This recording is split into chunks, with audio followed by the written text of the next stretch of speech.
Hello everyone, I'm Holly Johnson, Program Coordinator with Granby Public Library. I'm here with Dennis D. Picard, local historian, and also someone with 43 years of living history experience. We both wish we could be with you all in person, but this is a new era, and we're grateful to be able to share this program with you over the airwaves. So a little bit about what we're going to do during the course of the program.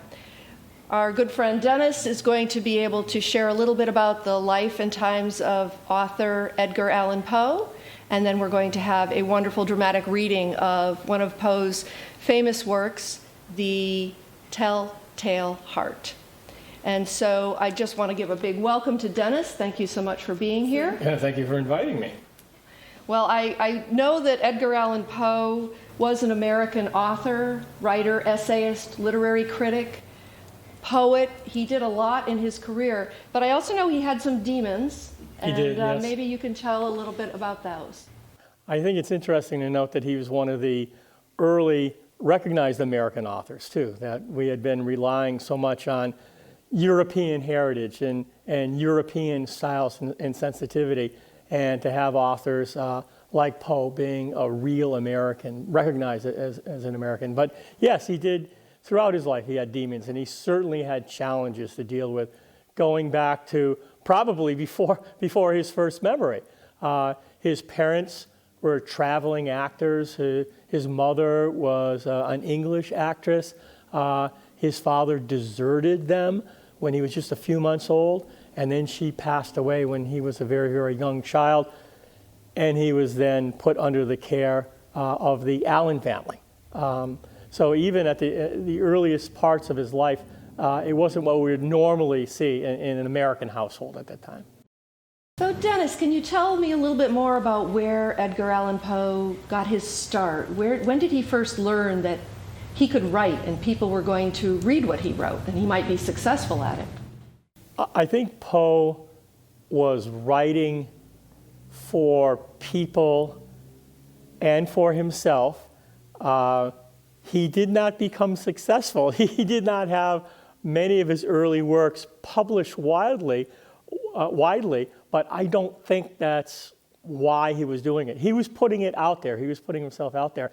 And some of his earliest material goes back to after he had left his childhood days down south with the Allens, his now never legally adopted family, but the folks that raised them, when he escaped from there and went back to Boston and joined the Army. He was born in Boston. He lived in Richmond. He lived overseas. He went to school overseas when his father, who was his stepfather, if you will, was a tobacco merchant and was doing business over in Europe. He had gone to a fairly well-to-do private school over in Europe, and then come back here. And when his notions that he wanted to go out and become part of the educated society, and his stepfather was trying to bring him back into business. That's when he left, really broke with the household, and went to Boston, as I was saying, and joined the Army. And that's when he got some of his first things published, where he did some of his first writing and some of his first recognition when he was living back in Boston again. And he actually, people forget about this part of his life, but he actually gained the rank of Sergeant Major in the Army under an assumed name. He never used Allen, but he didn't use Poe either.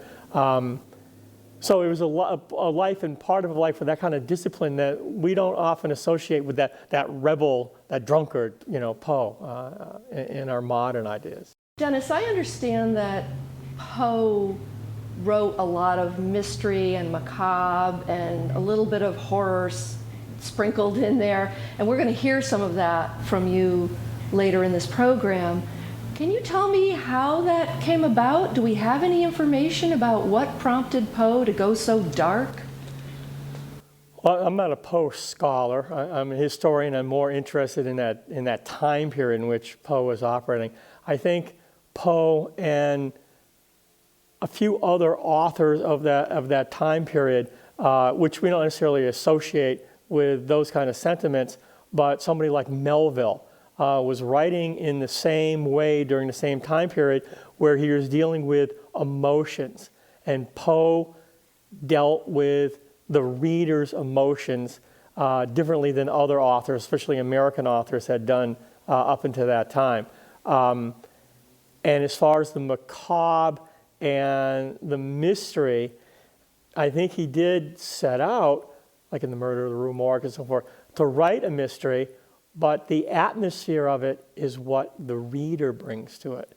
He was using emotion in his language to bring the reader up in their mind to create those kind of atmospherics. So he wasn't sparse, I'm not saying that in his writing, but he wasn't so descriptive with every single pronoun and noun. That he talks about the color of the walls in the bedroom and he doesn't get into so much detail that he doesn't leave it up to you. And by using the language he does to leave it up to the reader, that, in my humble opinion, is what leads to his success and why he can be appealing to somebody in the 1830s, the 1930s, the 2030s. He'll be probably as popular because of the language and our appreciation of the language. Dennis, we're also going to enjoy this Poe reading that you're doing in one of Granby's historic cemeteries. We'll be at the Lee Cemetery, which is one of 11 smaller cemeteries in the town of Granby. And I understand that it dates back to the Revolutionary War era. Is there anything you can share with us about older cemeteries and their significance or importance to folks today in the community? I can share something very significant that was happening in cemeteries during Poe's life. Because during the 1820s and 30s, in this area in New England, we went through a great series of religious revivals. And part of those religious revivals was the creation of sentimentality, the way we see it today. And you mentioning cemeteries is absolutely specific to our time today because of what was happening during Poe's life. Cemetery is a place of slumber, a place of rest. In Poe's parents' day and grandparents' day, they were graveyards. They were where the bodies molded till the second coming of Christ with the Protestant beliefs in this area at that time. But people going to slumber, people going to rest, this peaceful feeling, that is something that's very significant during the 1820 and 30 period with his first popular books in the 1830s, the mid to late 1830s, when he starts to get more widespread publications. That type of terminology would appeal to the younger people. The graveyard that we're going to today during the Revolutionary War has a very different feeling to it, with the sculpting on the stones, more reminiscence of skulls, and again, that moldering in the grave versus angels that take flight that you see on the later stones. And that's very noticeable in stones throughout New England, especially here in Granby. You have so many cemeteries here that you can see that transition that takes place. From red stones, which were locally available, to marble, which denotes purity. And again, that uplifting sentimentality versus the old-fashioned feeling towards the graveyards. Well, I'd definitely like to thank the two groups that made this program possible today, Friends of Cossett Library and the Salmon Brook Historical Society. And they're giving us an opportunity to bring this program to you, and we'll be able to visit the Lee Cemetery and hear Dennis D. Picard's reading of Edgar Allan Poe's A Telltale Heart. Thank you. The Telltale Heart by Edgar Allan Poe, 1843. True, nervous, very, very dreadfully nervous I had been and am. But why will you say that I am mad? The disease had sharpened my senses, not destroyed, not dulled them. Above all was the sense of hearing acute. I heard all things in the heaven and in the earth. I heard many things in hell. How then am I mad? Hearken and observe how healthily, how calmly I can tell you the whole story. It's impossible to say how first the idea entered into my brain, but once conceived, it haunted me day and night. Object? There was none. Passion? There was none. I loved the old man. He had never wronged me. He had never given me insult. For his gold, I had no desire. I think it was his eye. Yes, it was this. He had the eye of a vulture, a pale blue eye with a film over it. Whenever it fell upon me, my blood ran cold, and so by degrees, very gradually, I made up my mind to take the life of the old man and thus rid me of that eye forever. Now, this is the point. You fancy me mad. Madmen know nothing.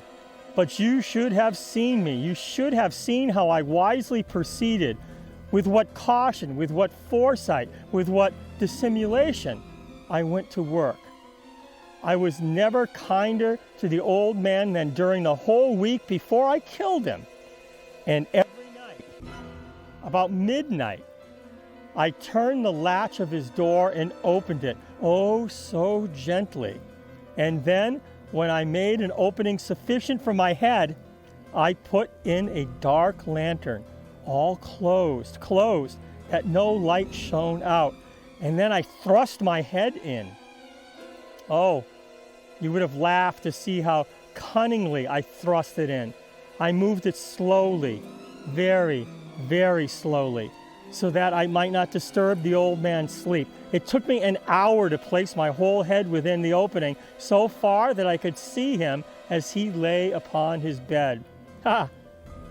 Would a madman have been so wise as this? And then, when my head was well in the room, I undid the lantern cautiously, oh, so cautiously, for the hinges creaked, that I undid it just so much that a single thin ray fell upon the vulture's eye. And this I did for 7 long nights, every night, just at midnight. But I found the eye always closed, and so was impossible to do the work, for it was not the old man who vexed me, but his evil eye. And every morning, when the day broke, I went boldly into the chamber and spoke courageously to him, call him by name in a hearty tone, and inquiring how he has passed the night. So you see, he would have been very profound old man indeed to suspect that every night, just at 12, I looked in upon him while he slept. Upon the 8th night, I was more than unusually cautious in opening the door. A watch's minute hand moves more quickly than did mine. Never before that night had I felt the extent of my own powers, of my own sagacity. I could scarcely contain my feelings of triumph to think that there I was opening the door little by little, and he not even to dream of my secret deeds or thoughts. I fairly chuckled at the idea, and perhaps he heard me, for he moved on the bed, suddenly, as if startled. Now you may think that I drew back, but no.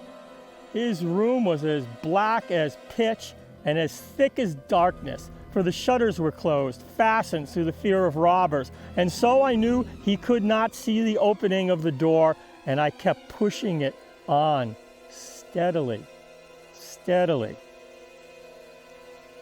I had my head in, and I was about to open the lantern when my thumb slipped upon the tin fastening, and the old man sprang up in bed, crying out, Who's there?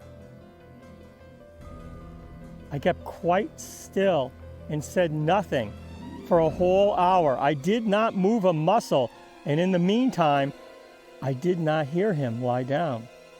He was still sitting up in the bed listening, just as I have done night after night, hearkening to the death watches in the wall. Presently, I heard a slight groan, and I knew it was the groan of mortal terror. It was not a groan of pain or of grief. Oh no. It was the low, stifled sound that arises from the bottom of the soul when overcharged with awe.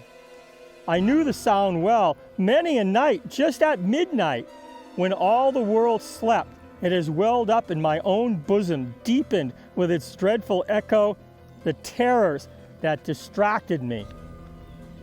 I say, I knew it well. I knew what the old man felt and pitied him, although I chuckled at heart. I knew that he had been lying awake ever since the first slight noise when he had turned in his bed. His fears had been ever since growing upon him. He had been trying to fancy them causeless, but could not. He had been saying to himself, "It is nothing but the wind in the chimney. It's only a mouse crossing the floor," or "It is merely a cricket which has made a single chirp." Yes, he had been trying to comfort himself with those suppositions, but he had found them all in vain because death, in approaching him, had stalked with his black shadow before him and enveloped the victim. And it was the mournful influence of the unperceived shadow that caused him to feel, although he never saw or heard, to feel the presence of my head within the room. When I waited a long time, very patiently, without hearing him lie down, I resolved to open a very, very little crevice in the lantern. So I opened it. You cannot imagine how stealthily, until at length a simple dim ray, like the thread of a spider, shot out from the crevice and fell full upon the vulture eye. It was open, wide open, and I grew furious as I gazed upon it. I saw it with perfect distinctness, all a dull blue, with a hideous veil over it that chilled the very marrow of my bones. But I could see nothing else of the old man's face or person, for I directed the rays as if by instinct precisely upon the damned spot. And I have not told you what you mistake for madness is but over acuteness of the senses. Now I say, there came to my ears a low, dull, quick sound, such as a watch makes when enveloped in cotton. And I knew the sound well, too. It was the beating of the old man's heart, and increased my fury as the beating of a drum stimulates soldiers into courage. But even yet I refrained and kept still. I scarcely breathed. I held the lantern motionless. I tried how steadily I could maintain the ray upon the eye. Meantime, the hellish tattoo of the heart increased. It grew quicker and quicker and louder every instant. The old man's terror must have been extreme. It grew louder. I say louder every moment. Do you mark me well? I've told you that I am nervous, so I am. And now, at the dead hour of night, amid the dreadful silence of that old house, so strange a noise as this excited me to uncontrollable terror. Yet for some minutes longer I refrained and stood still, but the beating grew louder. I thought the heart must burst, and now a new anxiety seized me. The sound would be heard by a neighbor. The old man's hour had come. With a loud yell, I threw open the lantern and leaped into the room. He shrieked once, only once. In an instant, I dragged him to the floor and pulled the heavy bed over them. I then smiled gaily to find the deed so far done, but for many minutes the heart beat on with muffled sound. This, however, did not vex me. It would not be heard through the walls. At length it ceased. The old man was dead. I removed the bed and examined the corpse. Yes, he was stone dead. I placed my hand upon the heart and held it there many minutes. There was no pulsation. He was stone dead. His eye would trouble me no more. If still you think me mad, you will think so no longer when I describe the wise precautions I took for the concealment of the body. The night waned, and I worked hastily, but in silence. First of all, I dismembered the corpse. I cut off the head and the arms and the legs.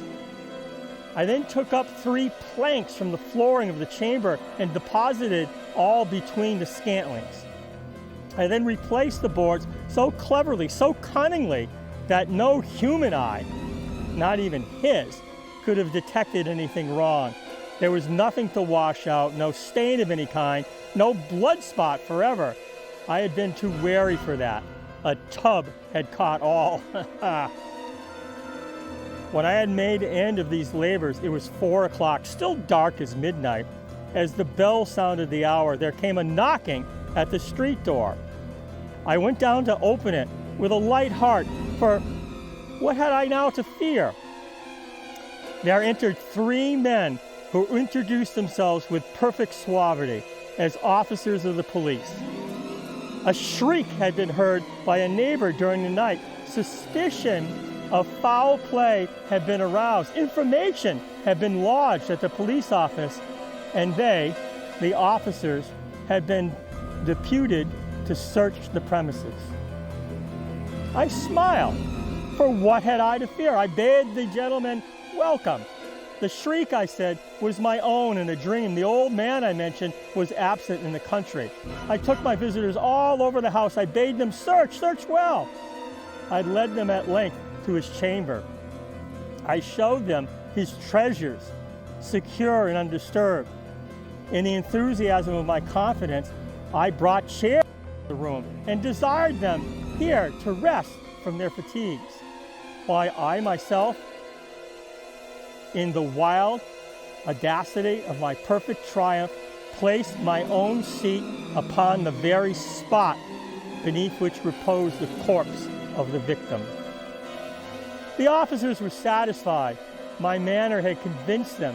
I was singularly at ease. They sat, and while I answered cheerily, they chatted of familiar things. But ere long, I felt myself getting pale and wished them gone. My head ached, and I fancied a ringing in my ears, but still they sat and still chatted. The ringing became more distinct. It continued and became more distinct. I talked more freely to get rid of the feeling, but it continued and gained definiteness, until at length I found that the noise was not within my ears. No doubt now I grew very pale, but I talked more fluently and with a heightened voice. Yet the sound increased, and what could I do? It was a low, dull, quick sound, much like the sound a watch makes when enveloped in cotton. I gasped for breath, and yet the officers heard it not. I talked more quickly, more vehemently, but the noise steadily increased.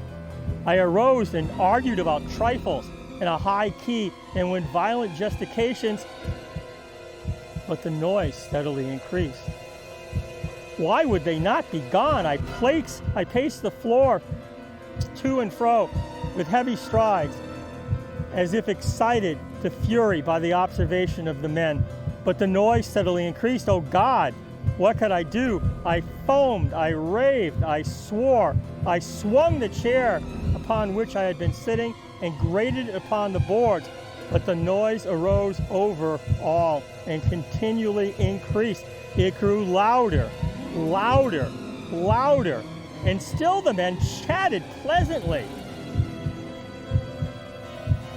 And I smiled. Was it possible they heard not? Almighty God, no, they heard They suspected, they knew, they were making a mockery of my horror. This I thought, and this I think.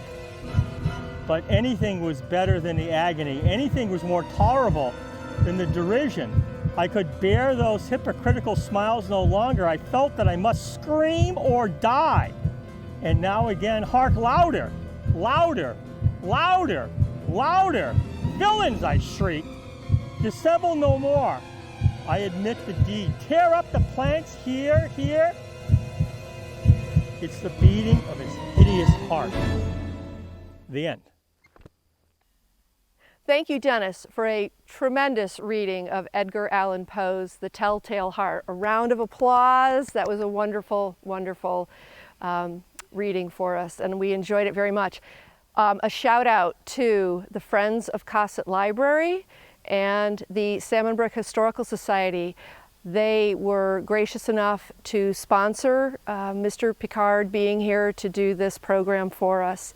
And I also want to make sure that everyone knows that if they're interested in learning more about Edgar Allan Poe or reading any of his works, they can certainly contact the Granby Public Library, either online by going through their catalog or by phone, calling and speaking with staff. The library is open with limited hours and also curbside service. Additionally, there's information available about the 11 smaller cemeteries in the town of Granby, so you can get that information through the library or through the Salmon Brook Historical Society. Visit their website or their Facebook page, visit the library's website or Facebook page. We're happy to help you learn more about your town. Thank you very much for watching the program.